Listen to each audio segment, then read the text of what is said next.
ada satu istilah di dalam qalbu namanya basirah. Basirah itu kalau yang kita pakai sekarang namanya basar. Sifat melihat, kemampuan memandang, memandangnya dengan fisik. Ada yang memandang dengan batin, disebut dengan al-basirah. Coba kita baca teksnya. Syu'aul basirat yushhiduka qurbahu minka. Pancaran atau terangnya basirah mata hatimu, yushhiduka qurbahu minka, akan membuat engkau menyaksikan bahwa dia dekat kepadamu. Apa itu syu'aul basirah? Ilmu. Jadi boleh diartikan, ilmumu mengenai Allah akan membuat kamu sadar bahwa Allah itu dekat. Udah ngerasa Allah dekat belum?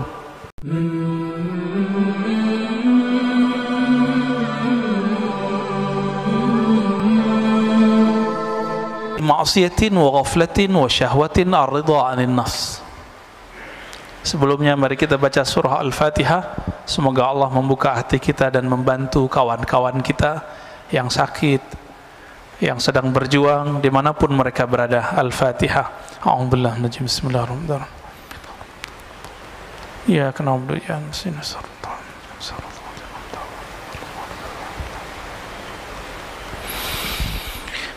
Qala Ibnu Athaillah Sakandari qaddasallahu sirrahu aslu kulli ma'siyatin wa ghaflatin wa syahwatin ar-ridha 'anil nafs. Sumber dari semua maksiat, sumber dari semua penyakit hati bernama lalai, sumber dari syahwat itu adalah ar-ridha 'anil nafs. Meridhai, membiarkan kehendak diri, membiarkan diri kita terpapar oleh syahwat, membiarkan diri kita menikmati tidur lalu tidak tahajud, membiarkan diri kita berdebat, membiarkan diri kita untuk memandang sesuatu yang tidak halal.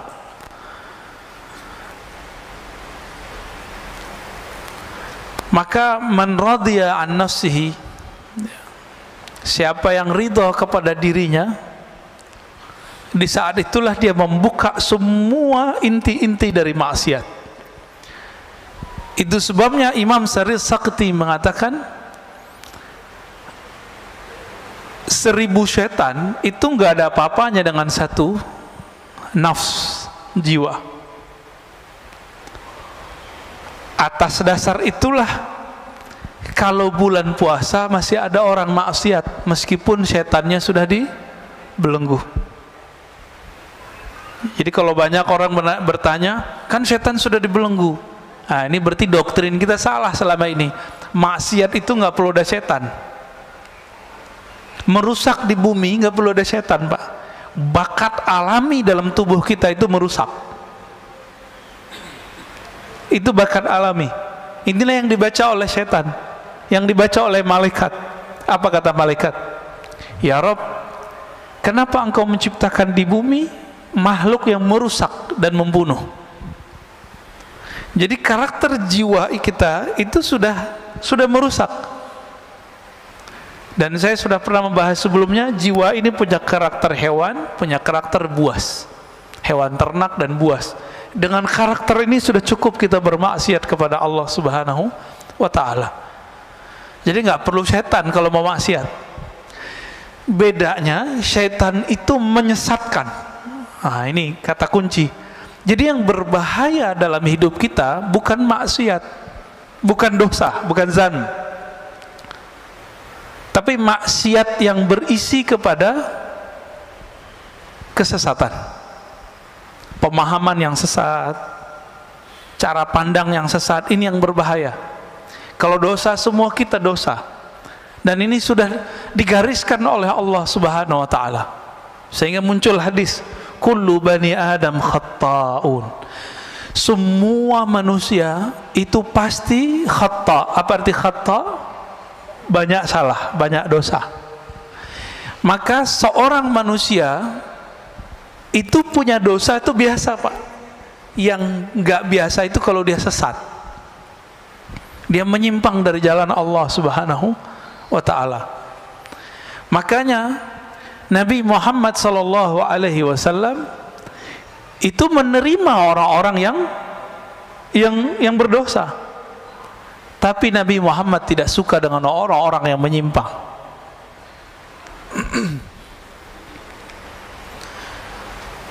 Dan dibalik, kalau maksiat, taat, ya, kemudian syahwat itu dimulai dari kita ridha kepada diri, lalu sebaliknya pokok dari ketaatan, pokok dari kesadaran dan kehormatan itu adamur ridha minka anha. Kamu tidak membiarkannya, kamu tidak meridhoinya.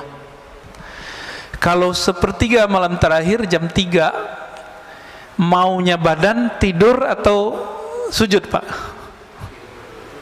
Tidur ya. Kita biarin begitu. Ini namanya asal kulli ma'asiyah. Maksiat mulainya dari situ. Kita biarin, kita manjain jiwa. Terlalu memanjakan nafs jiwa, ini awal dari semua maksiat. Ya.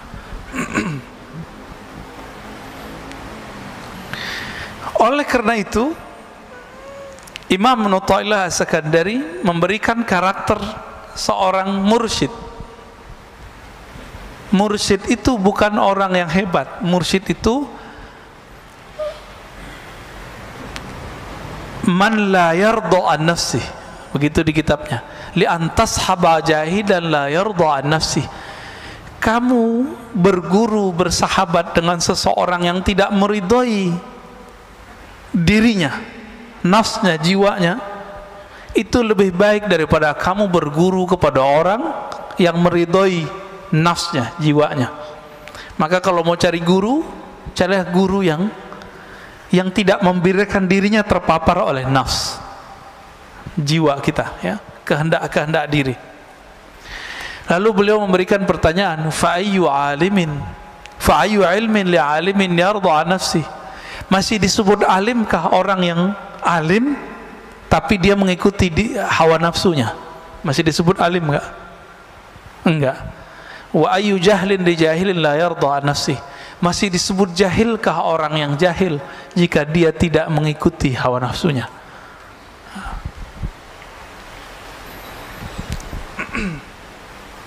Sekarang kita masuk ke, ada satu istilah di dalam qalbu namanya basirah. Basirah itu kalau yang kita pakai sekarang namanya basar. Sifat melihat, kemampuan memandangnya dengan fisik. Ada yang memandang dengan batin, disebut dengan al-basirah. Coba kita baca teksnya. Syu'aul basirat yushhiduka qurbahu minka.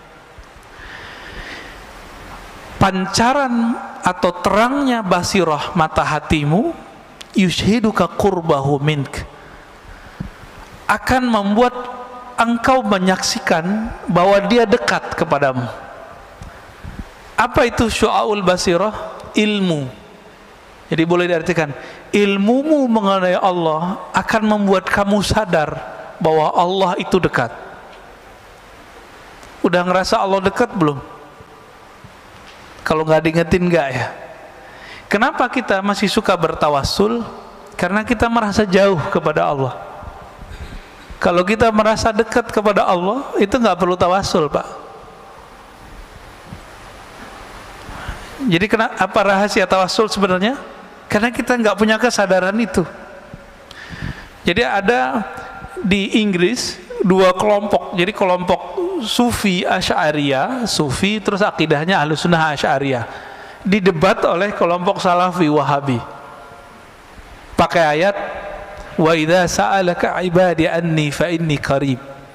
Kata si Wahabi nih, Sufi, kalian tolol, kira-kira begitu. Allah akan dekat, ini ayatnya.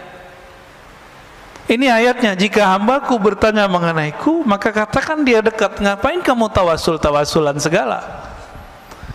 Apa jawaban dari seorang, ini kelompok perempuan, Pak, perempuan, tapi berdebat dan canggih sekali, ya. bikin kita jatuh cinta lah dengan dalil-dalil mereka. Apa kata si perempuan ini yang ahlus sunnah, yang sufi? Betul, Allah itu qarib, tapi apakah engkau merasakan dekat kepadanya? Bengong juga si perempuan ya, yang wahabinya. Semua kita tahu Allah itu dekat, tapi kesadaran merasakan Allah dekat itu biasanya orang berguru dulu. Nah, berguru itu bagian dari tawasul sebenarnya. Maka tawasul yang begini nggak masalah. Tawasul yang tidak boleh itu nyembah yang ditawasulin. Dan saya yakin tidak ada umat Islam yang menyembah kubur, ya. Nggak ada. Dulu waktu saya bertanya persoalan ini kepada Syekh Badi Sayyid Al-Laham, itu belum marahnya bukan main. Karena beliau marah, saya kena ainnya Pak, sakit 2 bulan. Jadi teringat terus, matanya itu kayak nyala. Apa kata beliau? La ara fid dunya ahadan minal muslimin yasjud li ghairillah illa fil hin, gitu ngomongnya. Saya tidak melihat di muka bumi seorang muslim pernah sujud, pernah meminta kepada selain Allah, kecuali di India ada orang sujud ke kubur. Itu bukan orang muslim murni, udah nyampur-nyampur kali agamanya, ya. Jadi ini orang-orang Salafi Wahabi ini terlalu suuzon. Imamnya sendiri sekarang namanya Saleh Fauzan, kita orangnya masih hidup dan kitabnya diajarkan di pesantren-pesantren modern. Ini yang kita singgung sebelumnya. Bulan puasa kan saya nggak bahas Pak, nggak mau polemik. Ini udah selesai puasa kita mau polemik lagi nih, ya. Nggak ada efek sama sekali sama mereka. Mereka malah tambah marah diingetin. Itu pengkhianatan terhadap pendiri-pendiri pesantren modern ini. Mereka kan ahlu sunnah semua. Ketika kemudian mereka berubah, kitabnya dirubah, ajaran akidah yang diajarkan ke santri-santri berubah. Yang diajarkan kitab Tauhid Syekh Saleh Fauzan, yang menyebut sufi sebagai ubadul kubur, yang menyebut orang-orang ahlus sunnah sebagai orang-orang yang sesat. Ahlus sunnah Asy'ariyah disebut sesat Pak, ini mohon maaf, ya. Kita belajar sifat 20, Allah wujud kidam baqa. Ini rata-rata belajar itu kan, benar gak? Itu dianggap sesat oleh si pengarang kitab, dan kitab itu diajarkan di pesantren-pesantren modern. Ridho nggak Pak? Maka saya mengajak kiai-kiai yang emang antum diberikan kecerdasan oleh Allah, apa susahnya ganti kitab? Kitab banyak di dunia, ganti. Hati-hati, ini ditanggung jawab dunia akhirat. Oh Ustadz, ini kitab cuma untuk perbandingan. Santri kita cuma emang santri sebelum dia kuliah udah bisa membandingkan, paling cuma 1-2. Anak kuliah aja banyak yang nggak paham kok. Udah dokter juga banyak yang paham, apalagi cuma santri kelas SMP, SMA, sanawiyah, aliyah, nggak akan paham Pak. Jangan ngeles, udah ganti aja. Maka bapak-bapak yang naruh anak di pesantren modern, tolong sampaikan ini kepada kiai-kiainya, ya. Saya ke sahabat-sahabat saya punya pesantren modern, saya udah ngomong, yang bisa saya sampaikan, saya sampaikan. Ada yang memusuhi, ada yang senang dikasih tahu, ya. Ada yang bersyukur diingetin. Bayangkan Pak, Syekh Saleh Fauzan itu di kitab Tauhid bilang, orang maulid itu menyerupai Nasrani. Menyerupai Nasrani kufur nggak? Kufur. Bahaya nggak nih? Bahaya, ya. Orang tawasul musyrik bagi dia.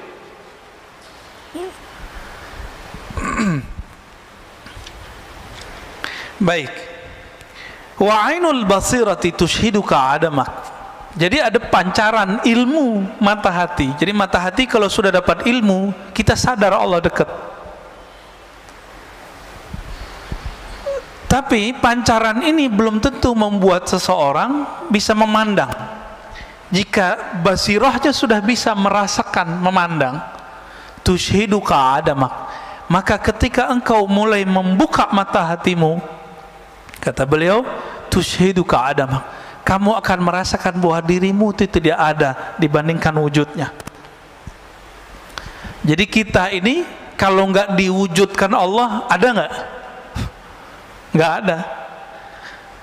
Itu sebabnya seseorang yang faham bab ini, dia kalau berzikir la ilaha illallah, makna yang muncul adalah la fa'ila illallah. Apa artinya? Tiada yang berbuat kecuali Allah.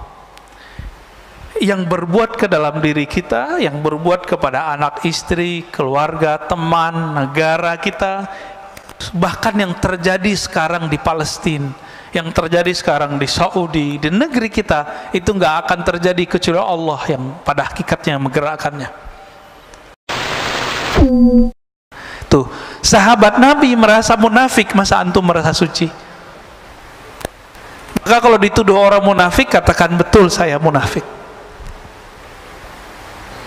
Ini yang sering saya sebut ya, dalam Sahih Imam Muslim disebutkan bahwa Al-Hasan Al-Basri berkata, para sahabat dulu tidak ada satupun yang menganggap dirinya ala imani Jibril. Imannya itu setinggi imannya Jibril, nggak ada. Maka dia khawatir dirinya terjebak kemunafikan setiap saat. Ini bagian dari meridhoi diri sendiri. Ada penyakit yang berbahaya, ujub fil ujub. Ujub dalam keujuban, ujub dalam keikhlasan. Apalagi itu ujub. Ujub artinya kagum kepada diri sendiri. Bapak mohon maaf ya, yang setiap malamnya bisa tahajud, bisa qiyamul lail kemarin, itu sedikit di kolbunya ada merasa kagum. Wah keren juga nih, gitu ya. Bisa tahajud setiap malam, itu ujub Pak namanya. Ujub dalam ketaatan, ujub dalam keikhlasan, itu bisa merasa ikhlas, merasa ada berjuang. Dan ini bisa menghinggapi orang-orang yang berilmu dan beramal, baik beramal pribadi atau amal sosial, termasuk ngurus masjid. Ini bisa ujub, hati-hati pengurus. Kalau terbesit di hati, kalau bukan karena saya nggak jadi, itu ujub tuh dah. Dan ini wajib diistighfarkan dan ditobatkan. Tobatnya tobat batin, batinnya yang ditobatkan. Astagfirullah, ya Allah, aku minta ampun dari dosa ujub. Ini lebih susah bersihinnya daripada dosa maksiat. Dosa mata jelalatan tuh gampang Pak, pakai subhanallah 100 kali hapus. Tapi kalau yang ini bertambah amal, dia bertambah ujub. Maka sebelum beramal, bersihkan dulu itu dengan istighfar dan tobat. Oleh karena itu, guru-guru kita mengajarkan salat tobat setiap hari. Dibidahin lagi sama teman kita. Salat tobat itu dikiaskan kepada orang yang masuk Islam salat. Itu salat tobat sebenarnya. Ya. Jadi kalau sudah terbuka mata hati, lalu bisa memandang, yang dipandang di alam semesta bukan fisiknya, yang terlihat adalah campur tangan Allah Subhanahu wa ta'ala. Negeri kita ini kalau bukan didoakan oleh para aulia, para wali-wali Allah, ini sudah chaos dari kemarin Pak. Coba bayangkan ya, pertarungan 01, 02 kemarin, itu dahsyat sekali. Udah hampir bentrok ini umat, sama-sama umat, satu bawa nama umat, satu bawa nama umat, sama-sama umat. Udah hampir habis kita ini, tapi karena doa-doa mereka, ini negeri masih bertahan, alhamdulillah. Bahkan orang-orang yang bertarungnya sekarang bergabung. Ini kalau nggak doa mereka, nggak akan aman Pak, nggak akan aman. Malaysia sempat kisruh juga masalah Perdana Menteri ya, kita doakan jangan sampai negara-negara jiran kita kena juga ya. Ke atas sedikit Patani udah lama kena musibah ini. Atas lagi Myanmar sudah chaos Pak ya, ketutup sama berita-berita yang lain. Mereka hancur sehancur-hancurnya sekarang. Alhamdulillah negeri kita masih bertuhan lah mereka ya. Saudi nunggu waktunya aja, perang saudara nanti mereka itu, karena saudara udah ngantem saudaranya. Yang tersisa cuma itu. Yaman sudah hancur Pak, bener nggak? Udah hancur. Ada Houthi di situ, perang sama Saudi tiap hari. Paling Abu Dhabi kerja sama Israel, kan repot juga Pak ya. Membingungkan. Qatar yang bantuin teroris waktu di Suriah kan banyak, kelompok-kelompok di Qatar, mungkin bukan governmentnya yang bekerja, tapi kelompok-kelompok yang ada di situ. Bahkan teman memfatwakan bunuh temannya. Syekh Yusuf Al-Qaradawi memfatwakan bunuh ulama-ulama yang pro kepada pemerintahan yang di Suriah. Sampai begitu. Sampai guru saya Syekh Taufik Al-Buti habis kehilangan ayahnya, datang ke UI Pak waktu itu, UI Salemba, yang pasca sarjana kajian Timur Tengah. Kok ada mahasiswa nanya tega, Syekh, ente pro Asad atau anti Asad? Kok tega nanya begitu?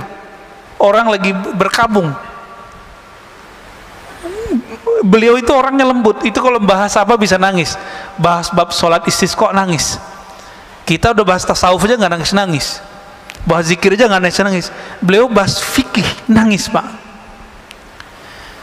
Saya nggak pernah ngeliat beliau marah. Itu sekali saya ngeliat beliau marah. Syekh Taufik bin Muhammad Sa'id Ramadan Al-Buti. Ada yang nanya begitu. Apa jawaban beliau? La uayyidu bashar wa la uayyidu fulanan, innama uayyidu ra'iyati ummati al-islamiyah. Saya nggak pro siapa-siapa, saya cuma pro kedamaian umatku, rakyatku. Gitu aja Pak jawabannya. Dan suaranya meninggi. Tega gitu ada orang nanya begitu sama dia, ya. Udah hancur Pak sekarang. Apa gorengannya? Nih hati-hati, Indonesia hampir berhasil nih. Anti Syiah, Syiah kafir. Nih ada Pak ya, mohon maaf. Jadi setiap gerakan yang mengatakan Syiah kafir itu berasal dari kelompok Wahabi. Dan Wahabi ini, kata Muhammad bin Salman, ini produknya Amerika. Mereka sendiri yang ngomong. Karena untuk menghancurkan orang-orang yang berbeda dengan Wahabi itu, cukup bilang aja mereka sesat, kafir. Dan ini sudah terjadi Pak. Bashar Assad itu dikafirkan.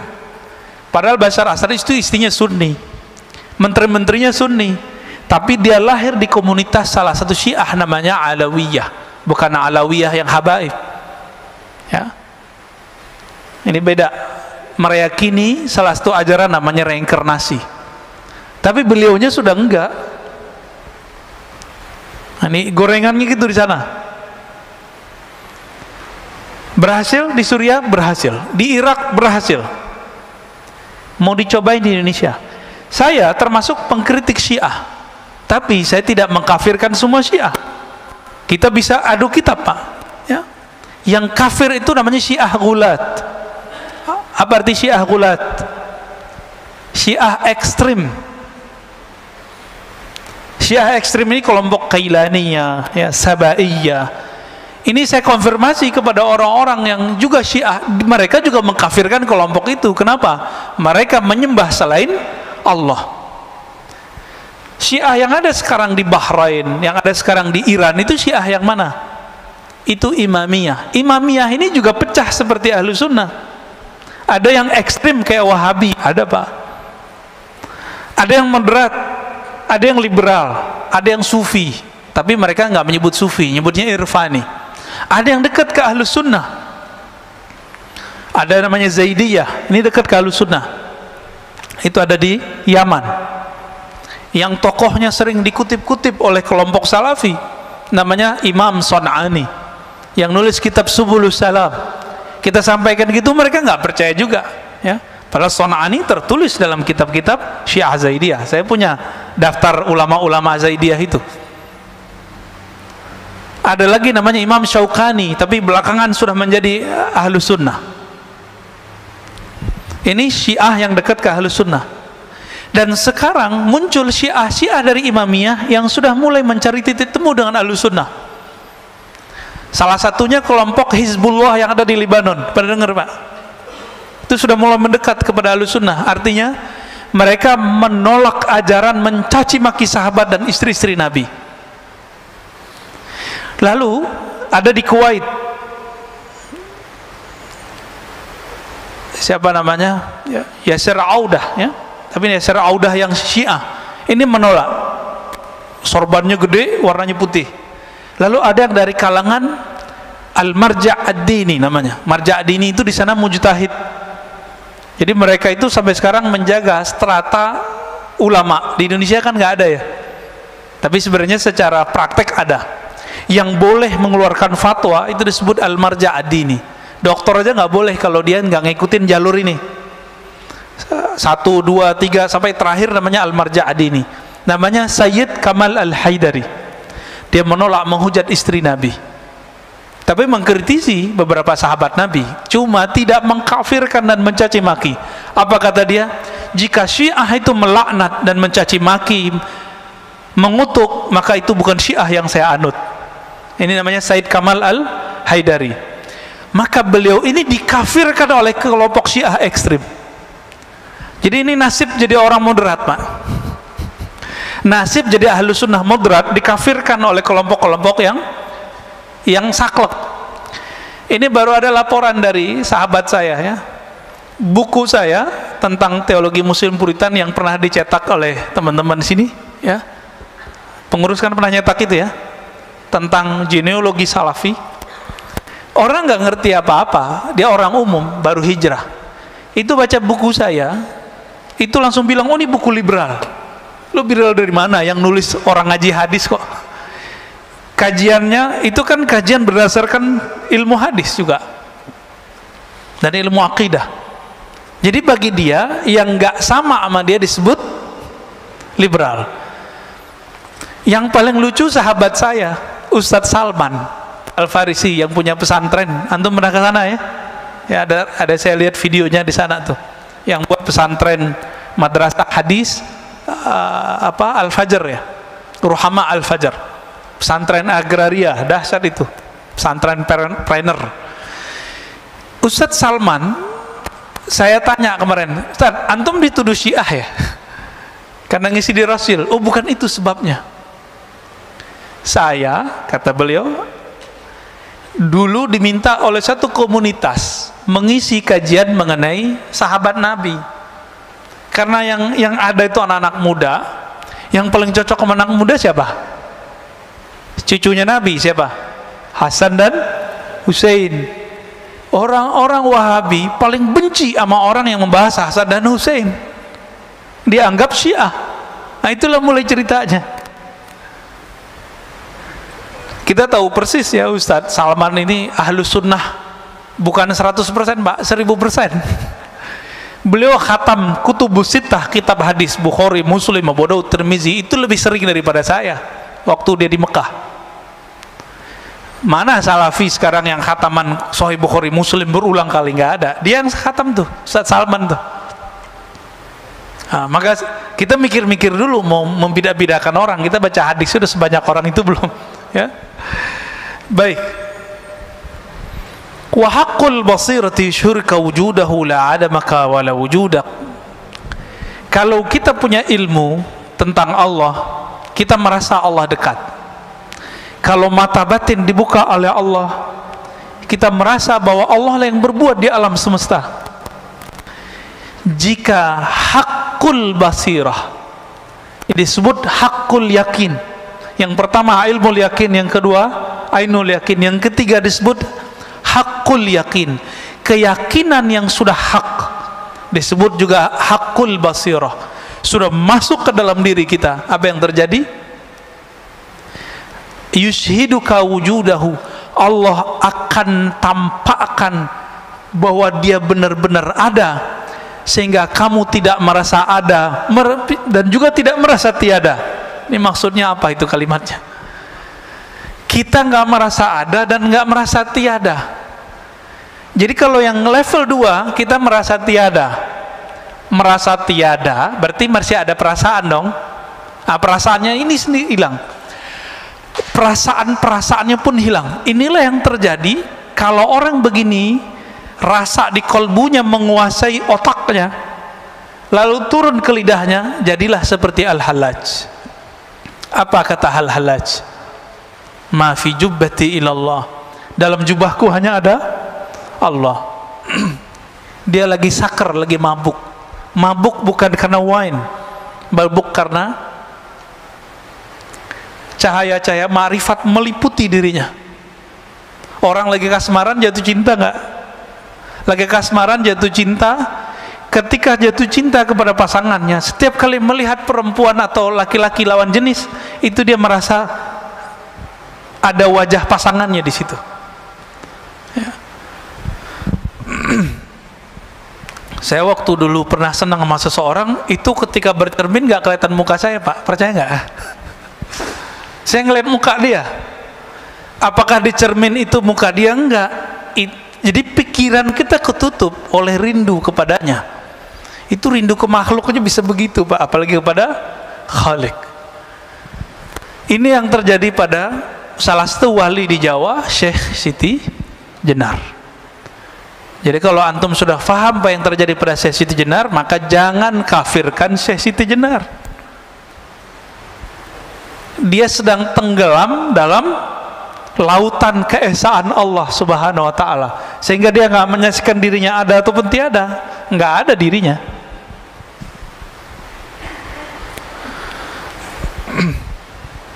Ini juga yang terjadi pada Imam Abu Yazid. Abu Yazid ini lagi zikir subhanallah, subhanallah, berubah, Pak. Dia nggak memandang lagi yang berbicara ataupun yang dibicarakan. Di saat itu Allah meminjam lidahnya. Subhani, subhani, maha suci aku. Itu bukan Abu Yazid yang maha suci, tapi Allah meminjam lisan Abu Yazid. Namun ada ulama yang ketat, dia menghindari itu terjadi pada dirinya. Itu lebih sempurna, yaitu Al-Qutub Ar-Rabbani Sultanul Aulia Sayyidi Syekh Abdul Qadir Al-Jilani. Itu dia nolak kejadian-kejadian begitu. Jadi dia bisa filter dirinya. Makanya kesempurnaan kewalian beliau lebih tinggi dari semua wali-wali yang ada di dunia selain sahabat-sahabat Rasulullah, ya. Disebutlah beliau Sultanul Aulia, rajanya para wali. Rajanya para wali. Dan itu dikabarkan bahkan beliau masih belum lahir. Udah lahir, masih remaja, dikabarkan oleh gurunya Yusuf Al-Ahmadani, ya. Itu dikabarkan, ya. Kana Allah wala syai'a ma'ah. Allah itu ada, wala syai'a ma'ah, tidak ada sesuatu pun bersamanya. Wa huwal an ala ma alaikan. Dia sekarang, dia dulu sama. Dia dulu sendiri atau bersama? Dia dulu di atas aras atau nggak ada aras? Nggak ada aras. Maka dia dulu dan sekarang sama. Oleh karena itu perdebatan mengenai Allah bertempat di aras, Allah di arah tinggi, arah atas, itu nggak ada manfaatnya sebenarnya. Sebenarnya loh, ya. Cuma karena orang awam sudah terjebak mengatakan Allah di atas, maka muncullah pembahasan, benarkah Allah bertempat? Kalau faham nih ini hadis, ini kan hadis Sahih Bukhari, kana Allah wala syai'a ma'ah. Ini pertanyaan disampaikan oleh Abu Musa Al-Asy'ari dan teman-temannya orang-orang Yaman. Abu Musa Al-Asy'ari, sahabat Rasulullah dari Yaman, yang Nabi mengatakan al-iman Yaman, Yamaniyah, al-hikmah Yamaniyah. Iman itu dari Yaman, hikmah dari Yaman. Maka Islam Indonesia berutang kepada orang Yaman, karena yang banyak mengislamkan kita adalah Hadarim, orang-orang Hadramaut dari Yaman, ya. Ya, jazahumullah khairan katsira. Semoga Allah membalasi mereka dengan kebaikan. Di Jakarta ada yang tidak mau terkenal di masa hidupnya, sezaman dengan jidnya Habib Jindan, jidnya yang paling atas itu, Habib Jindan yang senior, Pak. Itu punya teman namanya Al-Habib Ali Al-Yamani. Orang taunya cuma Syekh Ali Al-Yamani, nggak mau terkenal. Dekat dengan Habib Hussein luar Batang. Saya sampai sekarang belum pernah, Pak, ziarah ke luar Batang itu, ya. Itu ada Syekh Ali Al-Yamani datang dari Yaman ke sini bawa thariqat Qadiriyah dan thariqat Alawiyah, ya. Nggak dikenal orang, tapi Habib Jindan dikenal sama beliau. Itu kalau nggak habaib bisa dicek, Pak, ceritanya. Siapa nama syekhnya? Syekh Ali Al-Yamani. Nanti cari, ya, namanya Syekh Ali Al-Yamani, yang suka ziarah ke sana. Syekh Ali Al-Yamani Penjaringan. Ini kelompok habaib juga, ya, keturunan dari Yaman juga. Dulu orang Yaman, Abu Musa Al-Asy'ari dan keluarga klannya datang kepada Nabi ngaji. Apa pertanyaannya? kaifa kana rabbuna, wahai Rasulullah, Allah dulu gimana sih gitu. Sebelum alam ini tercipta, Allah dulu gimana? Apa jawaban Nabi? Kana Allah, dipakai hadis ini, kana Allah wala syai'a ma'ah. Allah ada dulu di masa yang qadim. Allah ada dan tidak ada arasy, tidak ada langit, tidak ada bumi, tidak ada malaikat, tidak ada Ahmad, tidak ada Muhammad, hanya Allahu Ahad. Itu dia. Itulah makna kul huwallahu ahad. Rahasia kul huwallah di situ, Al-Ikhlas. Allah senang disebut sendiri. Allah senang disebut esa. Kita kalau punya jasa kan nggak pengen disebut jasa orang lain bersama jasa kita. Yang boleh begitu cuma Allah, yang boleh narsis itu cuma Allah. Jadi yang maha narsis itu cuma Allah, yang maha ego cuma Allah. Kita nggak boleh ego, kita nggak boleh narsis. Kalau Allah dulu dan Allah sekarang sama, perlu nggak debat Allah bertempat? Sebenarnya nih nggak perlu ya. Perlu nggak mengatakan Allah di langit? Lalu bagaimana dengan hadis seorang budak perempuan yang mengatakan Allah di langit? Imam Ibnu Hajar mengatakan perempuan ini kecerdasannya tidak sempurna. Saya ngomong begini Pak dituduh Syiah, cuma karena mengatakan fakta itu. Yang ngomong bukan saya kok, yang ngomong Imam Ibnu Hajar. Apakah Ibnu Hajar seorang Syiah? Kan enggak, Imam Ahlus Sunnah. Kalau Ibnu Hajar itu Syiah, maka semua kita Syiah. Ibnu Hajar ini yang mensyarah, yang menjelaskan Sahih Bukhari dan paling bagus. Kalau penjelas Sahih Bukhari ini dituduh Syiah, kira-kira kita gimana Pak? Oh, kita lebih sesat dari beliau lah ya. Dan orang-orang yang berzikir dengan zikir-zikir setan, wujudku wujud Allah, zatku zat Allah, sifatku sifat Allah, ini orang kurang ajar kepada Allah ya. Yang benar wujudku tidak ada, yang ada cuma wujud Allah pada hakikatnya. Ini orang berzikir, zikirnya apa? Wujudku wujud Allah. Kasus ini dulu terjadi di Aceh, kampung Pak Mirwan ini. Terjadi kasus kelompok namanya kelompok Wujudiyah. Dulu imamnya namanya Hamzah Al-Fansuri. Itu dari keturunan juga sebenarnya, thariqatnya Qadiriyah. Beliau ini punya murid pengikut namanya Syamsuddin As-Sumatrani. Mereka itu emang pengamal zikir dan sampai mengalami ekstase dan mengatakan wujud kami tidak ada, yang hanya ada wujud Allah. Lalu di masa Syekh Nuruddin Ar-Raniri, itu campuran, dia ibunya Melayu, ayahnya India, Randir atau Ranir, keturunan Arab juga. Beliau ini dari Gujarat datang ke Aceh dan nulis dalam berbahasa Arab Melayu, bahasa Jawi, bahasa Aceh. Nulis tentang sultan, tentang akidah. Saya membaca salah satu kitabnya, Kashful Ma'lum. Masya Allah, luar biasa. Beliau mengkritisi apa yang terjadi pada zaman Hamzah Fansuri.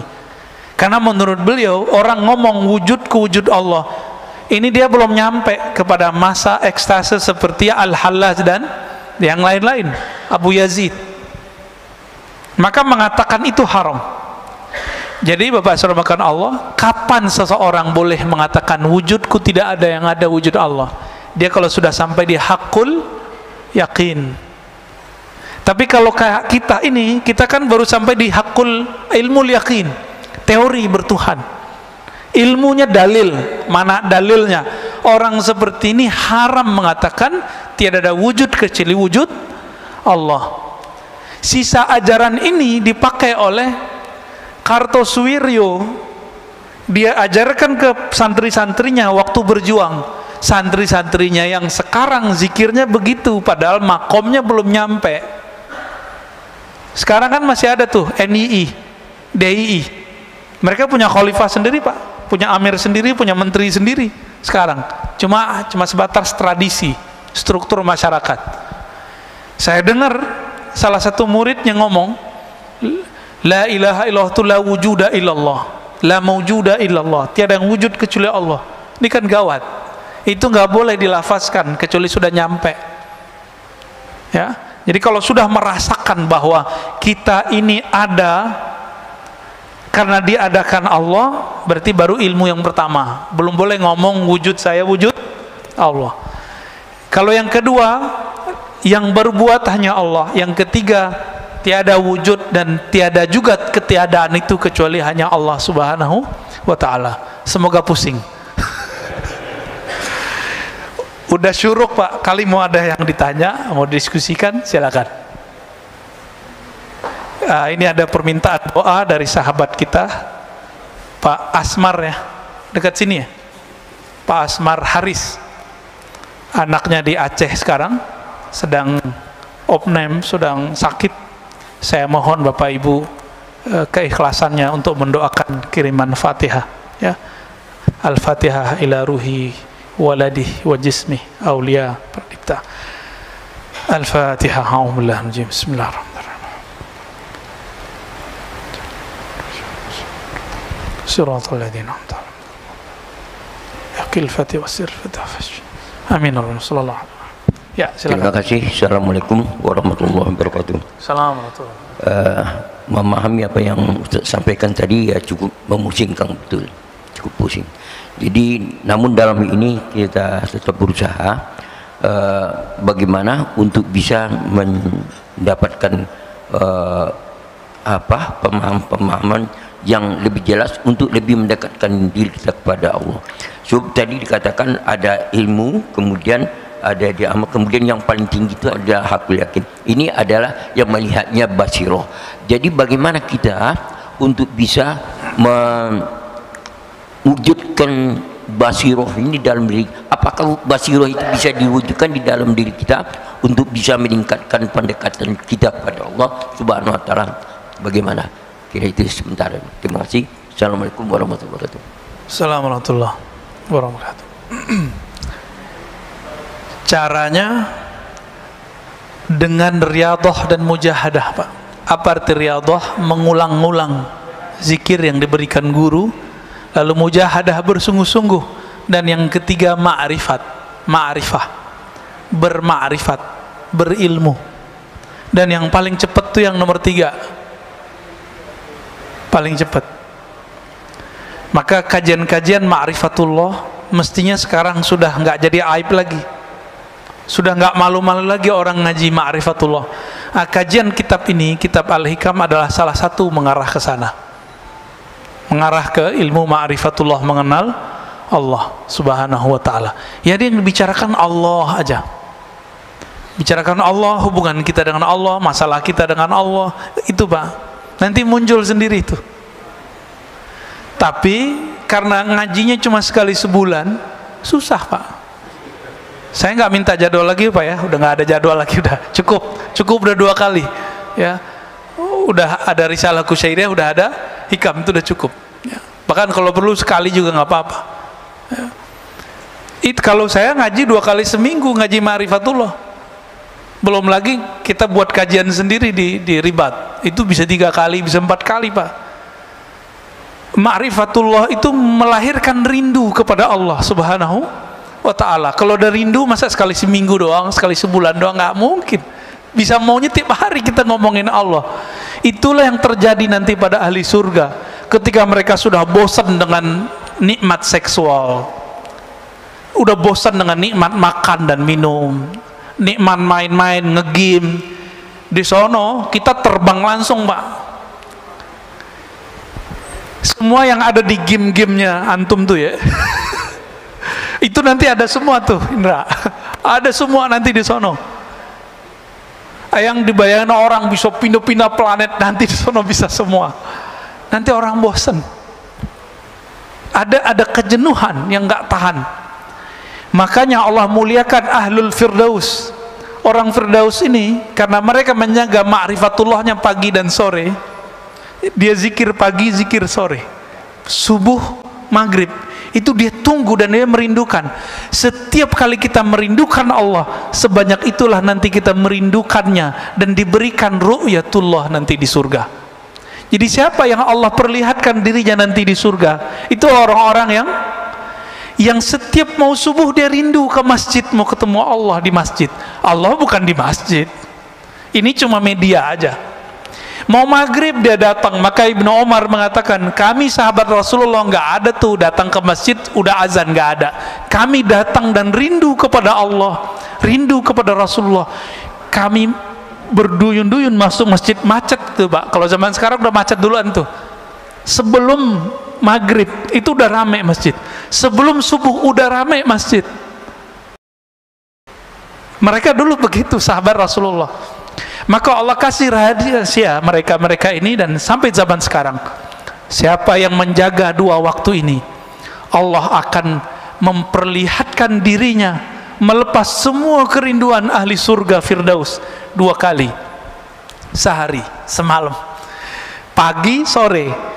Tapi seharinya, sehari semalamnya sama dengan 1000 tahun dunia. Pagi sampai sore 500 tahun, sore sampai malam 500 tahun. Gimana nasib orang yang cuma minta bidadari 72 terus bunuh orang? Itu waras nggak sih Pak, Ibu? Waras nggak? Saya mau dapat nikmat bidadari 72 terus saya ngebom orang, itu waras nggak sih? Maka saya mau mengetuk pintu hati siapapun yang berjuang fisabilillah, yang pakai hati nurani dong. Kan Allah suruh pakai akal yang sehat, karena Allah perintah afala ta'qilun. Maka memakai akal adalah memakai Quran, memakai qalbu adalah memakai spiritnya Quran. Bukan cuma pakai dalil-dalil tertulis saja. Dalil tertulisnya begitu, prakteknya kayak tadi 72 bidadari mah dikit. Semasa di dunia Sayyidina Daud punya gundik 1000 Pak, pelayan cantik-cantik semua itu 1000, dan seluruh dunia, bukan cuma wilayah Arab, Israel, Romawi, Persia, enggak, seluruh dunia dia punya. Begitu juga Nabi Sulaiman, seluruh dunia dia punya. Kaisar di Cina punya pelayan gundiknya 5000.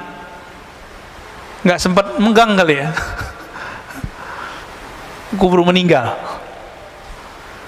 Dan di sana nggak perlu pakai obat kuat Pak, semua minuman surga itu obat kuat, nggak perlu di sana. Nah, kita mau dapat syahwat fasilitas surga atau mau ketemu yang punya surga? Kalau mau ketemu yang punya surga, wajib belajar ma'rifatullah, wajib belajar ma'rifatullah. Bapak sholat 1000 rakaat nggak akan ketemu kalau nggak kenal Allah. Makanya dari awal kita sudah sering katakan, lebih afdol ngaji apa sholat sunat? Ngaji. Ngomong begini, ngomong tentang Allah, itu Allah lebih suka Pak daripada sholatnya nggak khusyuk. Antum nih sholat sekarang, kita lagi ngaji, pasti pikirannya kemana-mana. Atau merasa diri, wah ustadz nih nggak benar nih, orang kalau udah syuruk masih aja gitu ya. Semoga nggak begitu Pak ya. Tapi saya yakin bertengkar tuh di pikirannya, mau ngaji pas sholat sunat, mau ngaji pas sholat sunat, mending ngaji aja dulu. Tapi Bapak yang mungkin mau buru-buru silakan, mungkin mau kerja, Sabtu mau kerja apa Pak? Dikerjain kali ya. Jadi ngomongin begini nih, ngomongin sifat Allah, ngomongin surga Allah, ngomongin tentang Allah, itu Allah lebih suka daripada kita baca Quran berlapis-lapis tapi nggak ngerti. Tapi kalau Bapak ngerti bahasa Quran, di situ banyak sifat Allah, Allah juga suka. Jadi kapan baca Quran jadi mulia? Kalau saya baca Quran dan saya ngerti di situ sifat-sifat Allah. Saya mau tanya nih, kita senang nggak dibicarain kebaikannya sama orang? Kita, narsis ini pancaran dari narsisnya Allah. Makanya Allah mengatakan al-kibriya'u ridai. Kesombongan itu, keujuban itu milikku semua, bukan milik kalian. Maka yang boleh sombong cuma Allah. Sombong artinya merasa besar. Lalu kita bicarakan kebesarannya, makanya Allah suka sama orang-orang begitu. Daripada sujud pikirannya kemana-mana. Ya, ini yang dikatakan oleh Imam Syafi'i, ya, diriwayatkan juga oleh Imam Ibnu Majah. Orang bicara ilmu tentang Allah, satu bab saja itu lebih utama daripada sholat 1000 rakaat. Lebih utama Pak. Tapi jangan karena ngaji terus ninggalin sholat, gak bener juga ya. Kita udah bersama Allah nggak perlu sholat. Kan ada yang ngomong begitu. Ngapain sholat? Allah udah dalam diri. Ini sombong lagi nih orang, ya. Sombong lagi nih orang. Jadi caranya yang ketiga tuh paling Pak, di umur kita sekarang yang paling cepat ma'rifat, berma'rifat. Karena kalau ngikutin Syabdul Qadir kuat nggak Pak? Nggak tidur 20 tahun. Nggak tidur malam hari, siang aja tidurnya Qailullah. Kuat nggak? Ini aja udah ubanan Pak ya. Nggak mungkin kita nggak kuat ngikutin Abu Hurairah tiap malam 12.000. Kita nggak kuat kayak Zainal Abidin setiap hari 1.000 rakaat. Makanya namanya Zainal Abidin, namanya Ali bin Husain bin Ali, gelarnya Zainal Abidin. Ini ada Habib Zainal Abidin ya, ya Habib Ali juga kali namanya. Itu nggak kuat Pak kita. Ada yang sholawat di sini 1.000, itu udah gempor ya. Paling-paling cuma sholawat habis sholat, kayaknya udah soleh banget gitu ya. Paling-paling zikir pagi sore, enggak. Mereka kekasih Allah, kasih Rasulullah, sholawatnya bahkan setiap nafasnya. Beda sama kita. Kita nggak kuat ngikutin itu Pak. Abu Yazid Al-Bustami, di zaman yang dulu masjid itu susah, salah satu amalannya adalah sholat di masjid, jalan kaki. Ini Masya Allah, masjid kita ini dekat nggak ke komplek? Pakai mobil Pak, belagu. Ya, sombong amat itu. Tapi nggak sombong lah ya. Barangkali mobil senang juga dibawa ke masjid. Modus ngeles. Ya. Abu Yazid amalannya apa Pak? 1.000 masjid di zamannya dia kunjungi jalan kaki. Ingat-ingat di masa kecil dulu, Bapak punya masjid di kampung, itu cuma satu kecamatan, satu masjid. Saya masih ingat masa kecil saya begitu. Bapak saya cerita tuh, masjid kita cuma sholat di masjid ini. Satu kecamatan Pak sholat di situ. Jalan kaki. Bayangkan ini 1.000 masjid. Abu Yazid Al-Bustami. Beliau jadi wali, hampir gagal jadi wali karena ngeludah dari masjid. Ngeludah di masjid Pak. Gak berani Abu Yazid itu selonjoran kakinya. Ini lagi Jumatan, kakinya selonjoran. Ya. Nggak punya adab. Ya. Tapi kalau ada orang kiri kanan kita begitu, kita nggak punya hak marah Pak. Gurunya yang boleh marah. Ya, kecuali kita mau nasihatin. Lagi pengajian, ini banyak Pak yang pengajian sama saya, yang alirannya beda sama kita. Itu kalau nanya kakinya dinaikin satu, terus satunya, oh Ustaz, nah gitu kayak nanyanya gitu. Ngetes, awalnya ngetes, habis ngetes baru bersila baik-baik. Ya. Karena yang dia tes ternyata singa, dicabik-cabik ya. Dia ngetes dalil, kita habisin dalilnya. Itu terjadi. Diingetin, disindir dalam khutbah, oh malah tambah selonjor kakinya. Ya. Tapi orang begitu nggak usah dikata-katain Pak. Kenapa? Dia lagi berperang dalam dirinya. Ya, dia lagi berkecamuk itu. Mana yang benar, merasa diri paling benar, itu lebih repot lagi. Maka kita beruntung nih, alhamdulillah dari tadi nggak ada yang selonjoran ya. Kalau mau kayak gitu Pak, kayak emas itu tuh, kakinya dinaikin terus kita begitu. Nah itu sunnah, coba praktekin rezeki. Bisa nggak? Bukan. Nah gitu tuh. Kayak gitu Pak. Jadi kalau pegel Jumatan kayak gitu Pak, jangan selonjoran, nggak sopan. Lagi pengajian kita pegel nih, kesemutan, duduk begitu. Itu duduknya hampir 80% sahabat begitu duduknya. Nanti muncul sendiri itu. Tapi karena ngajinya cuma sekali sebulan, susah Pak. Saya nggak minta jadwal lagi Pak ya, udah nggak ada jadwal lagi, udah cukup udah 2 kali ya. Udah ada risalah Kusyairiyah, udah ada hikam, itu udah cukup ya. Bahkan kalau perlu sekali juga nggak apa-apa ya. Kalau saya ngaji 2 kali seminggu, ngaji Ma'rifatullah. Belum lagi kita buat kajian sendiri di Ribat, itu bisa 3 kali, bisa 4 kali Pak. Ma'rifatullah itu melahirkan rindu kepada Allah Subhanahu wa ta'ala. Kalau ada rindu, masa sekali seminggu doang, sekali sebulan doang? Nggak mungkin. Bisa maunya tiap hari kita ngomongin Allah. Itulah yang terjadi nanti pada ahli surga. Ketika mereka sudah bosan dengan nikmat seksual, udah bosan dengan nikmat makan dan minum, nikmat main-main, ngegame. Di sono kita terbang langsung, Pak. Semua yang ada di game-gamenya antum tuh ya itu nanti ada semua tuh, Indra. Ada semua nanti di sono. Yang dibayangkan orang bisa pindah-pindah planet, nanti di sono bisa semua. Nanti orang bosan. Ada kejenuhan yang nggak tahan. Makanya Allah muliakan ahlul firdaus.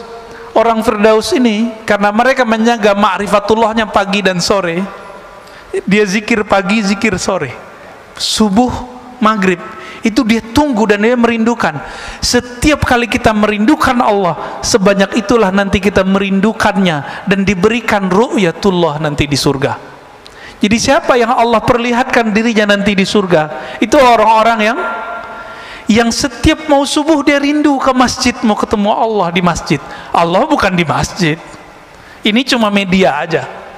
Mau maghrib dia datang. Maka Ibnu Umar mengatakan, kami sahabat Rasulullah nggak ada tuh datang ke masjid udah azan, nggak ada.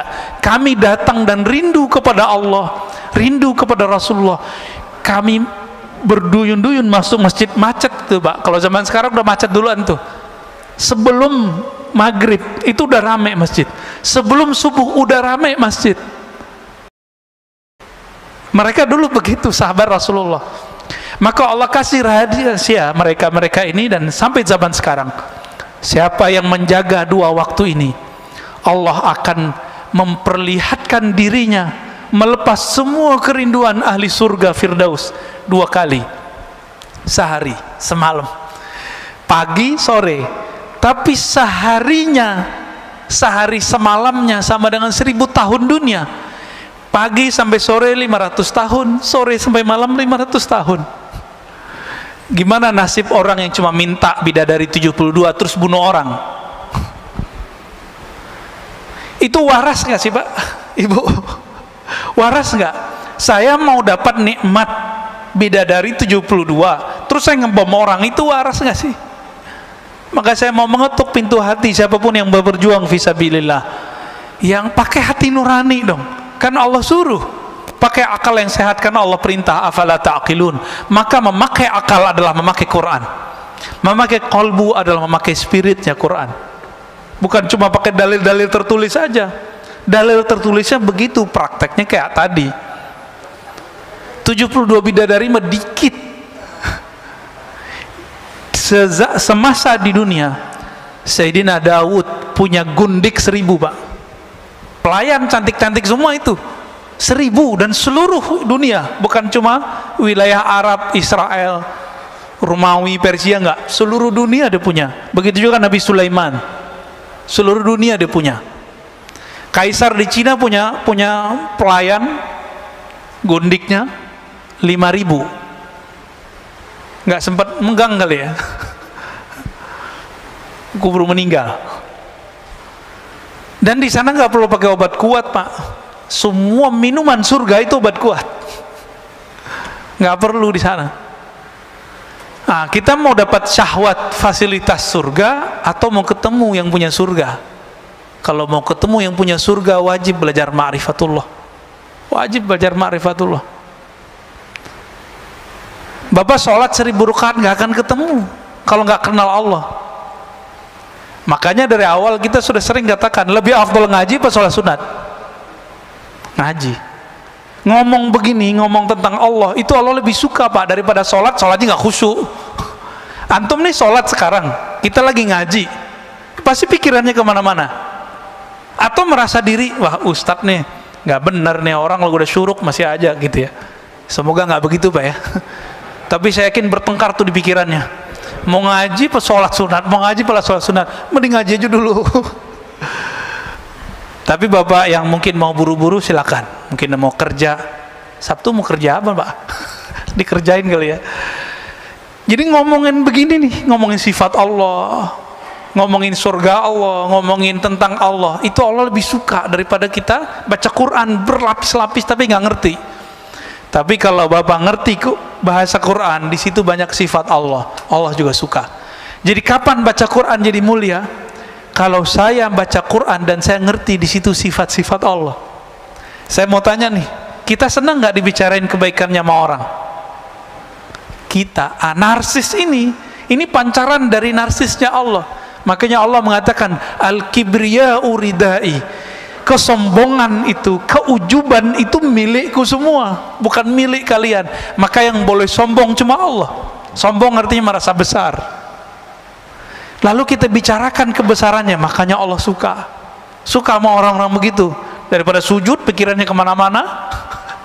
Ya, ini yang dikatakan oleh Imam Syafi'i, ya, diriwayatkan juga oleh Imam Ibnu Majah. Orang bicara ilmu tentang Allah, satu bab saja itu lebih utama daripada sholat 1000 rakaat. Lebih utama, Pak.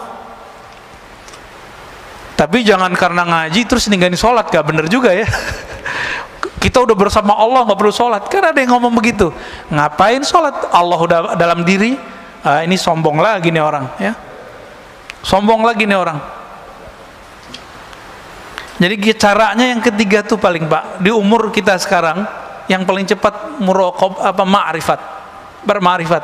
Karena kalau ngikutin Syabdul Qadir kuat nggak, Pak? Nggak tidur 20 tahun, nggak tidur malam hari, siang aja tidurnya Qailullah. Kuat nggak? Ini aja udah ubanan, Pak, ya. Nggak mungkin kita nggak kuat ngikutin Abu Hurairah tiap malam 12.000. Kita nggak kuat kayak Zainal Abidin setiap hari 1000 rakaat. Makanya namanya Zainal Abidin, namanya Ali bin Husain bin Ali, gelarnya Zainal Abidin. Ini ada Habib Zainal Abidin, ya. Ya, Habib Ali juga kali namanya. Itu nggak kuat, Pak, kita. Ada yang sholawat di sini 1000, itu udah gempor, ya. Paling-paling cuma sholawat habis sholat, kayaknya udah soleh banget gitu, ya. Paling-paling zikir pagi sore, enggak. Mereka kekasih Allah, kasih Rasulullah, sholawatnya bahkan setiap nafasnya. Beda sama kita. Kita nggak kuat ngikutin itu, Pak. Abu Yazid Al-Bustami, di zaman yang dulu masjid itu susah, salah satu amalannya adalah sholat di masjid, jalan kaki. Ini Masya Allah, masjid kita ini dekat nggak ke komplek? Pakai mobil, Pak, belagu. Ya, sombong amat itu. Tapi nggak sombong lah, ya. Barangkali mobil tenang juga dibawa ke masjid. Modus ngeles, ya. Abu Yazid amalannya apa, Pak? 1000 masjid di zamannya dia kunjungi jalan kaki. Ingat-ingat di masa kecil dulu, Bapak punya masjid di kampung, itu cuma satu kecamatan, satu masjid. Saya masih ingat masa kecil saya begitu. Bapak saya cerita tuh, masjid kita cuma sholat di masjid ini. Satu kecamatan, Pak, sholat di situ. Jalan kaki. Bayangkan ini 1000 masjid. Abu Yazid Al-Bustami. Beliau jadi wali, hampir gagal jadi wali karena ngeludah dari masjid. Ngeludah di masjid, Pak. Nggak berani Abu Yazid itu selonjoran kakinya. Ini lagi Jumatan, kakinya selonjoran. Ya. Nggak punya adab. Ya. Tapi kalau ada orang kiri kanan kita begitu, kita nggak punya hak marah, Pak. Gurunya yang boleh marah. Ya, kecuali kita mau nasihatin. Lagi pengajian, ini banyak, Pak, yang pengajian sama saya yang alirannya beda sama kita. Itu kalau nanya kakinya dinaikin satu, terus satunya, oh Ustaz, nah gitu gaya nanyanya gitu. Ngetes, awalnya ngetes, habis ngetes baru bersila baik-baik, ya. Karena yang dia tes ternyata singa. Dicabik-cabik, ya. Dia ngetes dalil, kita habisin dalilnya. Itu terjadi. Diingetin, disindir dalam khutbah, oh malah tambah selonjor kakinya, ya. Tapi orang begitu nggak usah dikata-katain, Pak. Kenapa? Dia lagi berperang dalam dirinya. Ya, dia lagi berkecamuk itu. Mana yang benar, merasa diri paling benar, itu lebih repot lagi. Maka kita beruntung nih, alhamdulillah dari tadi nggak ada yang selonjoran, ya. Kalau mau kayak gitu, Pak, kayak emas itu tuh,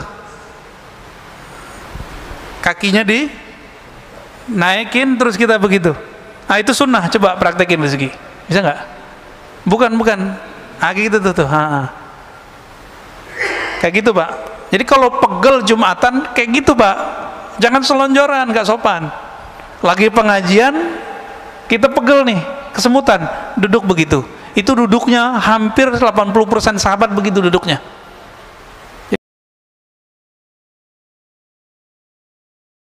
As-Sulami, ya. Kita sampai kepada tokoh yang fenomenal, yang dia punya manhaj, satu manhaj yang disebut manhaj al-muhasabah. Manhaj apa? Al-muhasabah. Sayangnya hari ini orang bermuhasabah tidak punya sanadnya. Padahal itu ada sanadnya. Ya. Hari ini orang buat mabit terus buat muhasabah, tapi tidak bersanad. Akhirnya muhasabahnya yang penting bisa nangis saja. Padahal muhasabah yang penting bukan nangis, tapi kesadaran. Ada orang dia nggak nangis tapi dia sadar, itu lebih baik, itu lebih kekal. Ya. Ada yang nangis, banyak. Coba lihat, tanya ke Buya yang datang ke kita nangis-nangis biar. Giliran gurunya dibully dikit kabur. Ya, nggak kuat berjuang bersama gurunya. Kuatnya cuma untuk indah-indah. Kalau gurunya dipuja-puja orang, bersama gurunya. Kalau gurunya lagi ditinggalin orang, nggak kuat dia bersama gurunya. Ya, padahal guru itu dalilun ilallah, jalan penunjuk kepada. Kalau dia tinggalkan itu kan meninggalkan dalil kepada Allah. Jadi ketika kita ini digoncang, baik hubungan pribadi, hubungan sosial bersama guru, itu cuma ngecek aja. Kita bisa nggak membedakan urusan duniawi dengan urusan rohani? Ya. Oke, kita buka halaman 21. Bismillahirrahmanirrahim.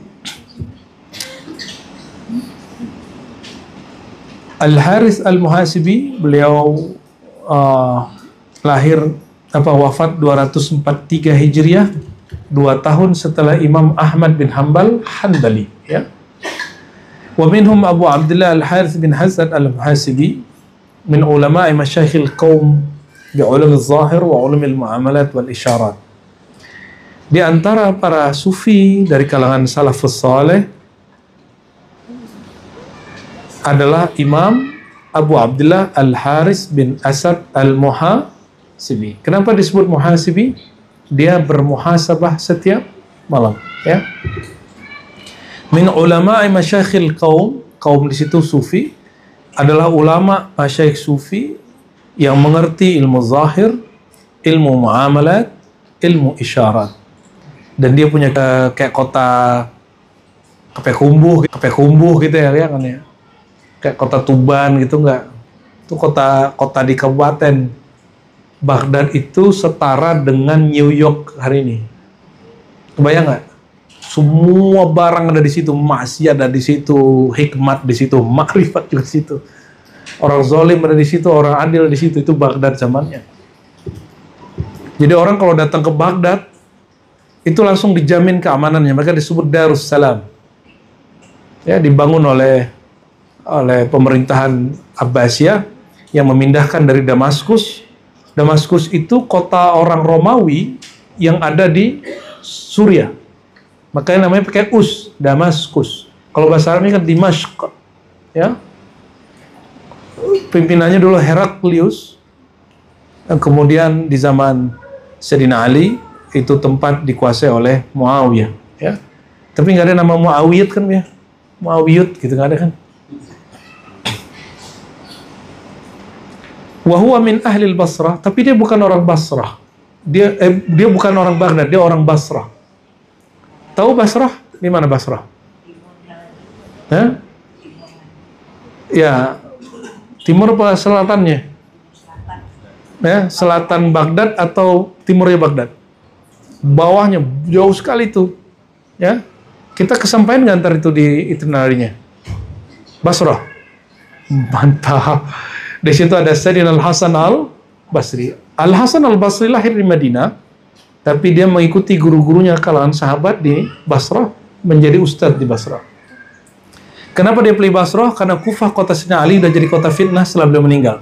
Maka dia hijrah ke Basrah. Jadi kalau ada orang Basrah ketemu orang Kufah, apa kata dia? Akufiyun ente.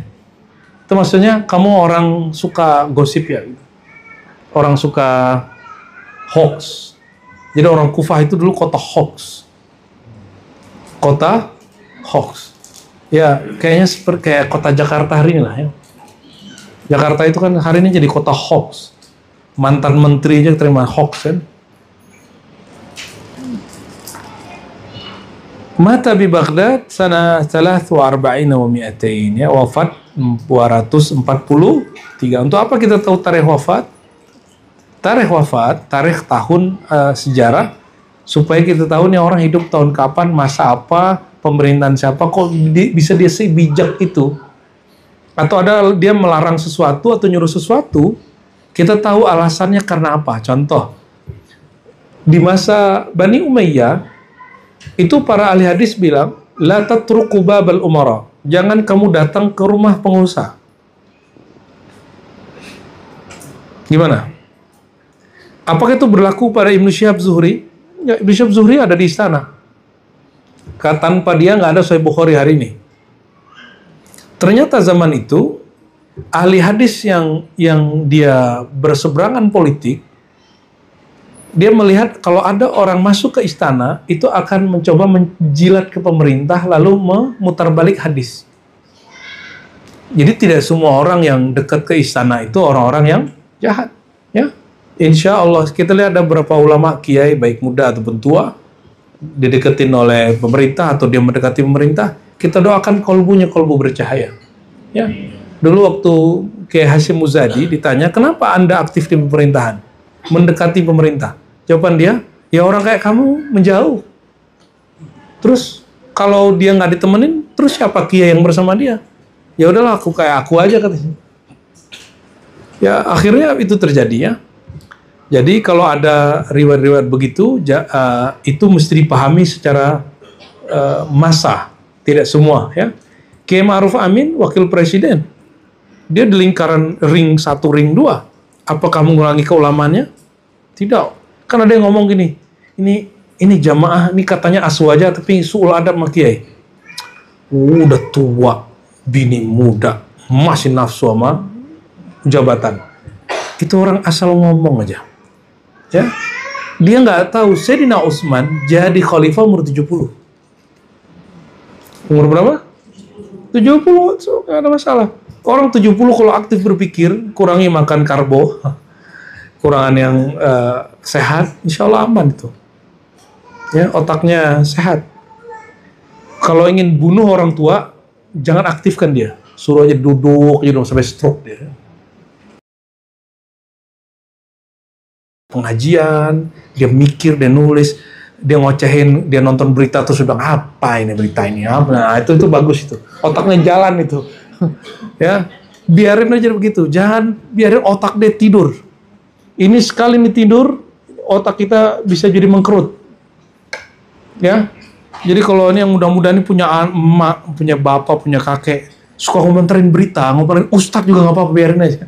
Cuma kasih tahu, mak, jangan itu aku menerima ini aja. Sepatutnya wali gitu ya. Allahumma sholli ala Muhammad. Nah, beliau ini orang Basrah. Basrah itu kalau saya buat ilustrasi ya, ada Jogja, ada Basrah ya. Kayak Malang kali ya. Malang, Basrah gitu kali ya. Malang, anggaplah Malang kota politik. Kayak cocok sih ya. Kalau orang dari kota politik itu sikapnya agak lebih keras ya. Kalau orang dari kota santri dia agak lebih lembut. Atau seperti pendiri Muhammadiyah dan NU. Kenapa beda padahal gurunya sama? Mereka berdakwah